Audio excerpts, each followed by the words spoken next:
Here we are. We are live today. I'm so excited to be here. Happy Tuesday, everyone. Hope you're all having a fantastic day. And we have a very kind, very generous, very inspiring woman to speak with us today, Lynne Kahn. And she is doing an amazing program to help provide food for children. And she's going to tell you all about that. But first, as we always like to do on a wonderful Tuesday, is to get to know our guest a little bit. So Lynne, if you wouldn't mind, before we begin, could you share with everybody a little bit about you, your personal background, and how you ended up doing all this? I think that would be exciting. Okay, great. So thanks for having me. It's an honor to be here and share my story. I don't know, I'm a mom. I'm a mom of two. My son's actually graduating college on Sunday. And Congratulations. thank you. My daughter is just finishing up her sophomore year of college. I am a full-time CPA. And 12 years ago, I started something called Lynne's Garage with two friends. And it was an opportunity for us to bring our family and friends to our house once a month to make lunches for two women and children's shelters. We supported Hannah Moore in Reisterstown and Sarah's Hope on Mount Street. So once a month for 9 years, families would come here to our house and we would pack lunches in our garage. And what I loved about it was we met families where they were. So if you were comfortable just making lunches, you'd bring the supplies. If you were comfortable donating money, that's what you could do. So each month I had the privilege of taking the lunches down to the shelters, and the kids would come running out and they would say, "Are you the lunch lady?" And I would say, "Today I am," because this was before Baltimore City and Baltimore County provided free breakfast and lunch to their students. So their moms would tell me month after month how impactful it was for their kids to receive a brown bag lunch. So their kids living in shelters were already different from their peers, but to have something that was just like their friends made them feel like they fit in. That's awesome. And so I started thinking, what happens to the kids on the weekend? Everybody talks about Monday through Friday, but nobody focuses on Saturday and Sunday. So I decided I would do that. And so 7 years ago, I started Baltimore Hunger Project. We operated out of our home. We supported 30 children in two schools. And as before the pandemic, March of 2020, we were supporting 650 kids in 24 schools across Baltimore City and Baltimore County. Say that again, 600 what? 658 kids, which means we were working with the guidance counselors and the principals to identify the kids who are most in need. And we would my volunteers would come and pack the food, and then they would take it to the guidance counselors who would seamlessly slip the food bags into the kids' knapsacks before they went home on Fridays.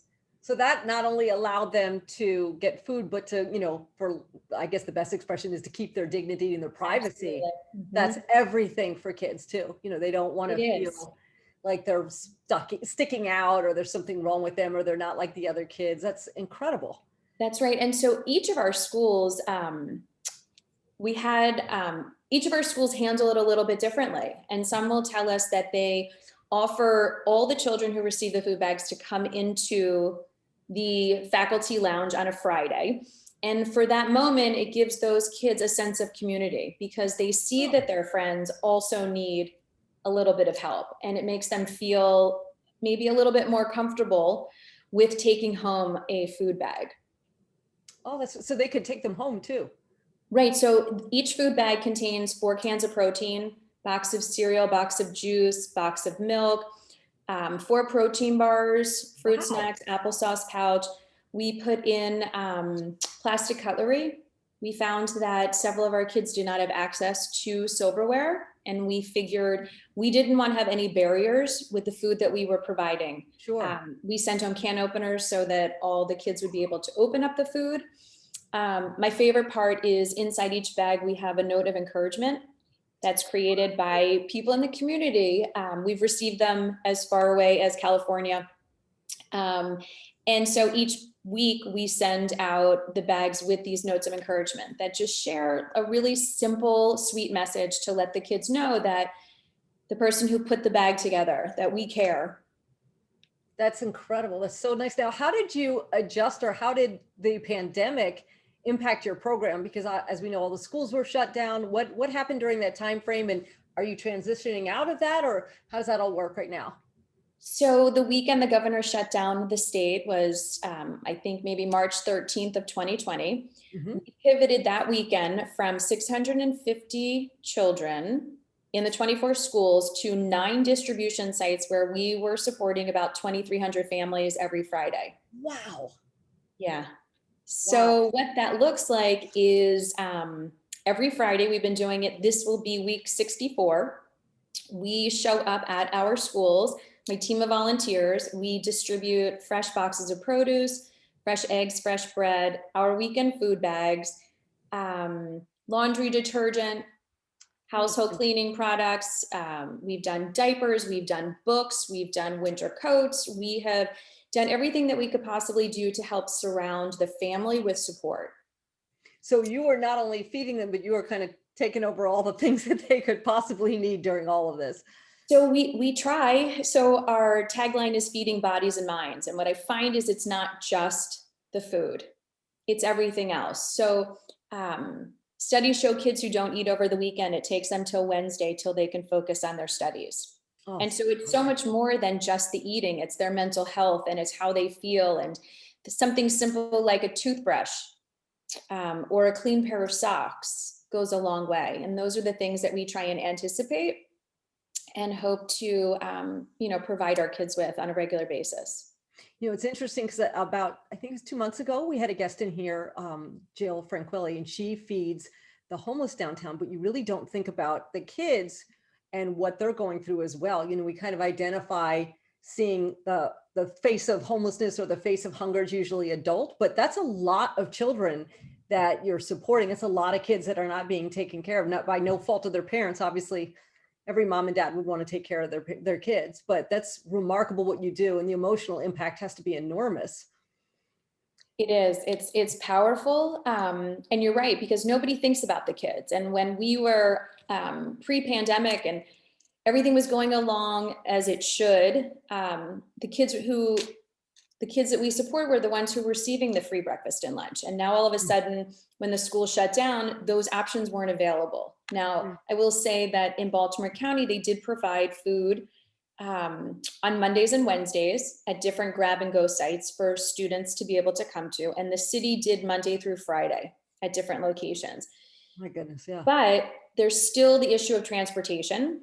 There's the issue of being able to show up and to take home the food. And if you're a 6-year-old child at home, it's a lot more difficult to access food than it is if you're a high schooler. So when you went into the pandemic phase of all of this, that's a lot more people you're supporting. Not to ask a stupid question, but where are you getting all the food? What are the resources? Is this all donations? Do you have, businesses support you? How do you pull that off? I mean, you're a one-woman show here. So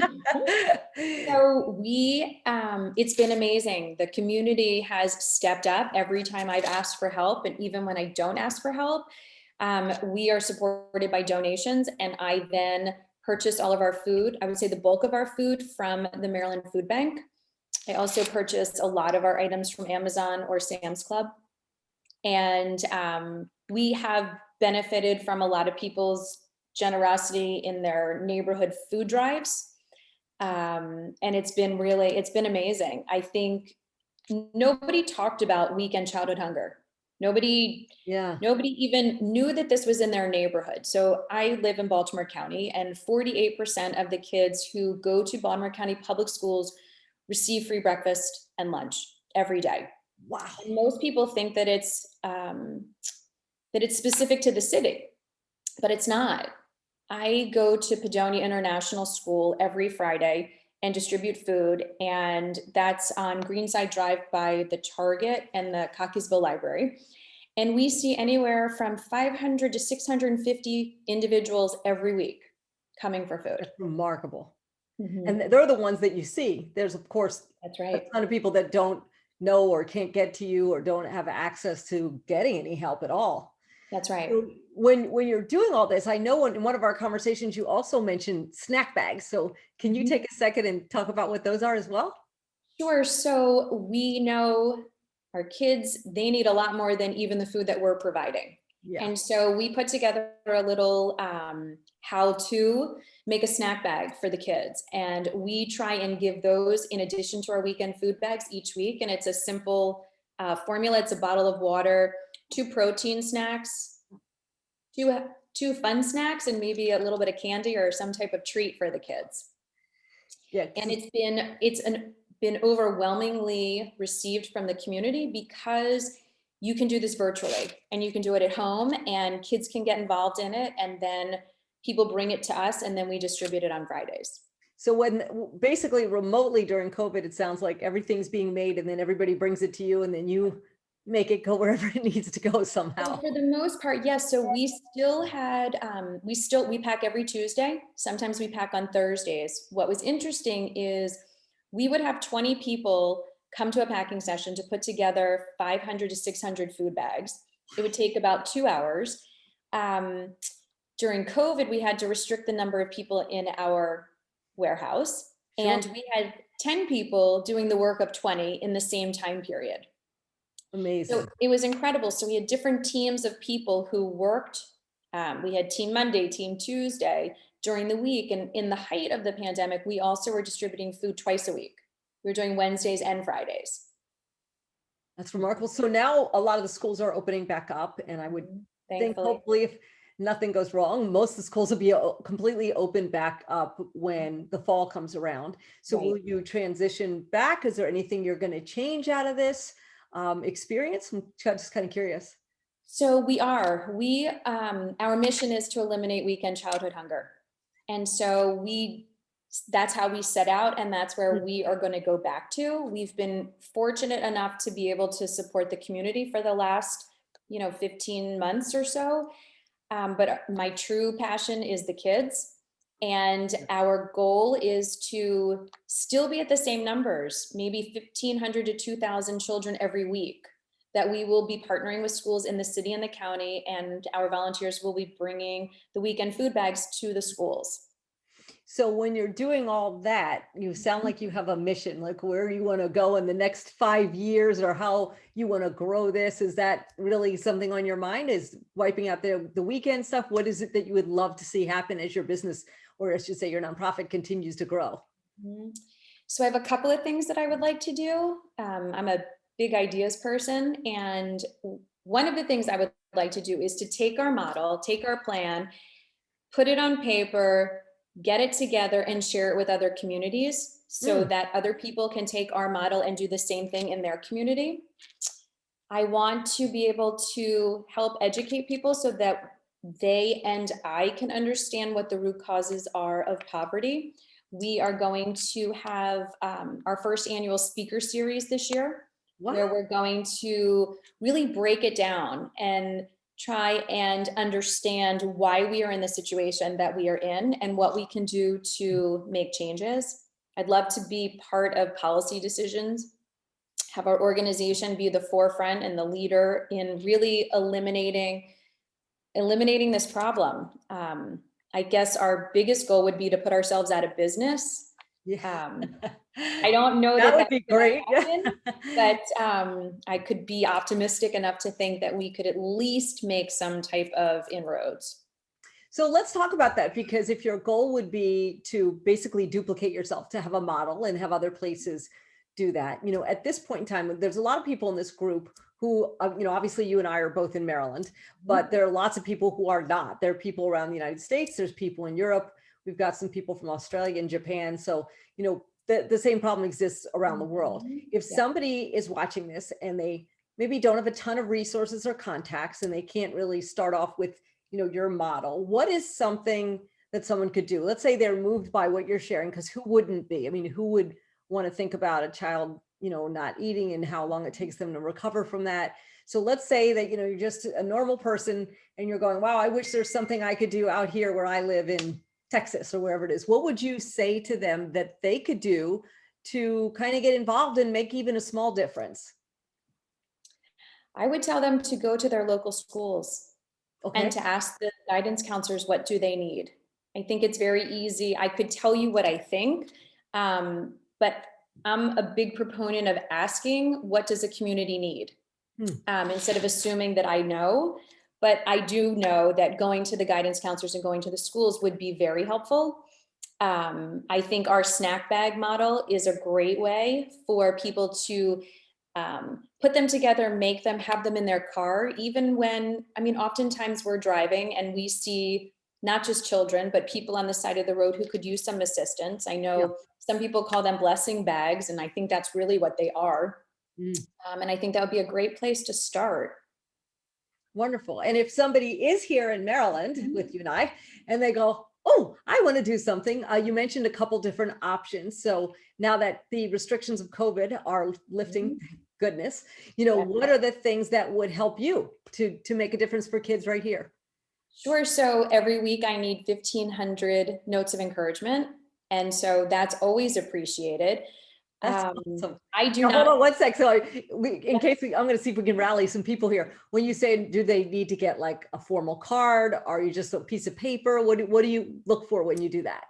So a quarter sheet. Okay. And could be any cardstock, could be regular paper, construction paper, and messages simple like shine bright, dream big. Oh, You've okay. got this. I'm rooting for you. Things like that go a long way. I'll share two stories. One is at one of our volunteer orientations, I had invited a guidance counselor to come to share the impact of our food bags on the children who are receiving them with my volunteers. And she had told a story that at their back to school night, one of the dads brought a photo album and he wanted to share it. And inside each sleeve was a note of encouragement that his son had received from our food bags. So it goes a long way. Yeah. And you need 1,500, you said? I do, yeah. And that's per week. Mm-hmm. Okay, but you know what? I mean, honestly, if somebody sat down, it wouldn't really take that long to do it. No, and you just get some construction paper or something, chop it up. Yeah, that's exciting. So notes, that's easy. And what's really nice about that is if someone is struggling financially, I mean, you just need a pen and paper. That's right. That's not taxing. What are some other things too? So we are driven by volunteers. We're volunteer based. So we pack every Tuesday, different times each week. And we're going to be opening up our fall calendar and people can sign up and come help us. It's a great experience. It's a great thing to do. What I think sets us apart from a lot of nonprofits is the food that you pack on Tuesday goes out on Friday. So it's immediate impact. Gotcha. Yeah. And if somebody, let's say they work and they can't come on Tuesday, can they donate food or money or what other things are there that they can do too? Absolutely. Financial donations help us purchase the food. Each one of our food bags costs $5. So I like to share with everyone that it's like I went with my daughter this afternoon to Starbucks and her drink cost $4.85. And she enjoyed it and she was really happy, but that's basically the cost of a food bag for a child for a weekend. That's crazy when you think about it. And do you need volunteers to deliver things too, or how do you get all this stuff out? Oh, so I do need volunteers. So in order for us to go from 24 schools to about 50 schools, I would like to have volunteers who can help me each week to come to our warehouse, pick up the food, and then take it to their designated school.